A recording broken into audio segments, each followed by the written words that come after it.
Hello everyone, welcome to my channel. So आज हम क्या स्टार्ट करने वाले हैं। एस्टेट पीजीटी कॉमर्स का जो एग्ज़ाम होने वाला है, कब होने वाला है? 26 जुलाई। 26 जुलाई को एग्ज़ाम होने वाला है। सो हम क्या स्टार्ट कर रहे हैं भाई, PYQ बेस्ड MCQ करने वाले हैं डेली के, जब तक एग्ज़ाम नहीं होता। सो आपको क्या करना है, बिल्कुल भी स्किप नहीं करने हैं। सो फर्स्ट क्वेश्चन क्या है, which one of the following is not a function of management. Management का कौन सा फंक्शन नहीं है इसमें से? देखो, planning, organizing, staffing, directing and controlling, ये क्या है? मैनेजमेंट के फंक्शन है।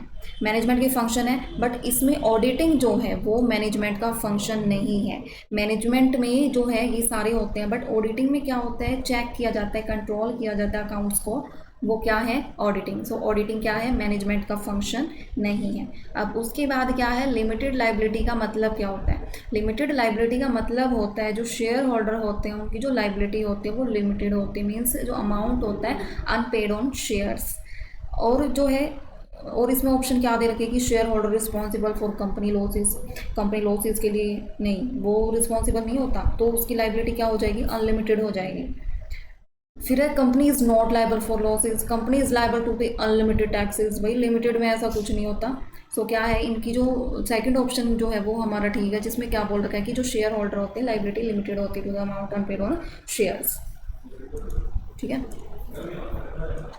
उसके बाद क्या है भाई क्वेश्चन, मार्केटिंग का क्वेश्चन पूछा गया है। मार्केटिंग में the process of dividing marketing into distinct group, अलग अलग ग्रुप में मार्केट को डिवाइड करना, उसको हम क्या बोलते हैं? सेगमेंटेशन। सेगमेंट करना, मार्केट को क्या करना?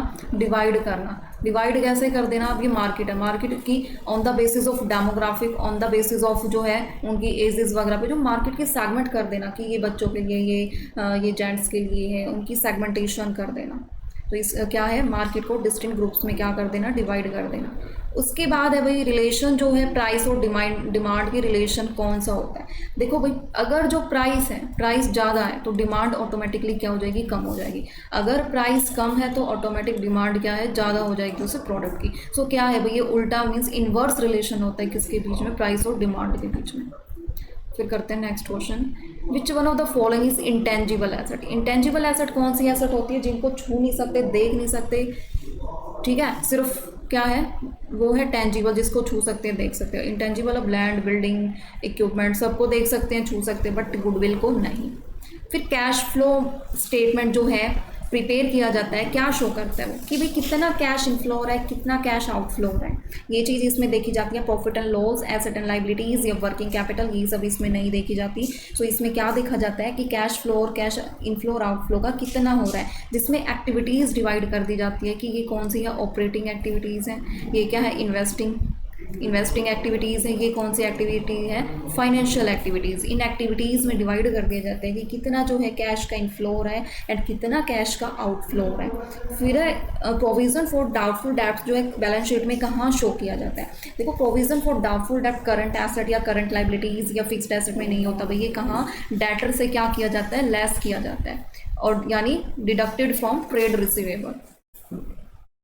अब the process of bringing together physical and human resources to achieve objective, उस प्रोसेस को क्या बोलेंगे जिसमें जो है फिजिकल और ह्यूमन रिसोर्सेज को कलेक्ट करके क्या किया जाएगा? ऑब्जेक्टिव को अचीव किया जाएगा। देखो भाई, कोऑर्डिनेशन में ही ये चीज़ होती है कि मतलब आपस में मिलकर जो है उसको सॉल्यूशन निकाला जाता है, तो क्या आ जाएगा? कोऑर्डिनेशन। उसके बाद है जो क्वेश्चन है कि जो फाइनेंशियल अकाउंटिंग है उसका जो प्राइमरी एम होता है भाई, क्या होता है उसका primary aim? Financial information provide करना, किसको? एक्सटर्नल यूजर्स को। एम्प्लॉय डाटा या मैनेजमेंट इंफॉर्मेशन या कॉस्ट को कंट्रोल करना, ये सब नहीं होता। क्या होता है इसमें? फाइनेंशियल इंफॉर्मेशन जो होती है एक्सटर्नल यूजर्स को, वो प्रोवाइड की जाती है। फिर स्वॉट एनालिसिस एक्सक्लूडेड ऑल एक्सेप्ट। अब स्वॉट की क्या होती है भाई? Strength, weakness, opportunity and threat. अब स्ट्रेंथ, वीकनेस, अपॉर्चुनिटी, टैक्टिक्स नहीं होता, यहाँ पे क्या आ जाएगा? थ्रेट आ जाएगा। ठीक है। सो ये है भाई आज के 10 क्वेश्चंस डेली के करने वाले। कभी 20 क्वेश्चंस कर लेंगे, कभी 10 कर लेंगे अकॉर्डिंग टू टाइम। सो आप मिस मत करना ये वाले क्वेश्चन।